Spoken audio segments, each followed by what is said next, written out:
pourquoi le premier verset du Coran, c'est « Iqra-ni ». Attention, c'est pas ça le premier verset. C'est « Iqra bismi rabbika alladhi khalaq ». Et il faudrait continuer parce que la première révélation, c'est quelques versets, c'est pas un verset.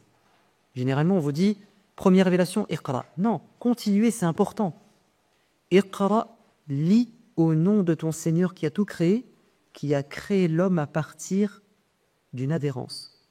Ça veut dire que la première révélation aux Arabes illettrés, incultes, c'est de rechercher le savoir, augmenter tes connaissances.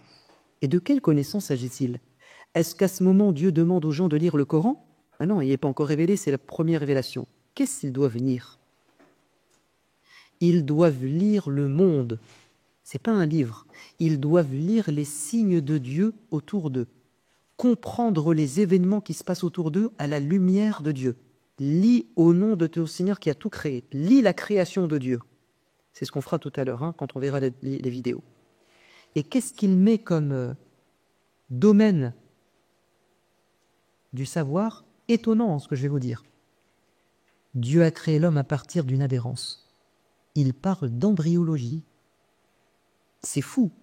Première révélation, Allah invite les hommes à s'intéresser à la création dans le ventre des mamans, à l'embryologie. Et le terme alaq est miraculeux, vous le savez ou pas? Le terme alaq, ça ne peut pas être dit par un homme. C'est-à-dire, c'est quelque chose qui vient s'accrocher à l'utérus de la mère. Je ne sais pas si on dit zygote ou je ne sais plus le terme scientifique. Bref.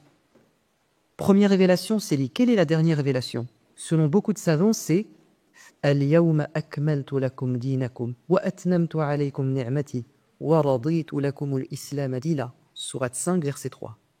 Aujourd'hui, j'ai rendu votre religion parfaite. Je vous ai choisi l'islam comme religion et je vous ai fait un grand cadeau. Ça veut dire qu'il faut être fier de cette religion. C'est le plus grand cadeau de l'humanité. Et cette religion est parfaite. Elle est parfaite. C'est pourquoi ça me fait rire quand j'entends ces deux femmes musulmanes, parce qu'elles disent qu'elles sont musulmanes, qui ont créé une association pour un islam éclairé, qui ont créé la première mosquée inclusive, n'est-ce pas, en région parisienne, de convertis à l'islam, où tout le monde peut venir prier, hommes et femmes. Ça, c'est rien de nouveau sous le soleil, mais c'est qu'on peut prier en fait en se mélangeant, les hommes et les femmes dans les mêmes rangs. Et puis la femme peut prier sans voile. Et puis la femme peut faire imam.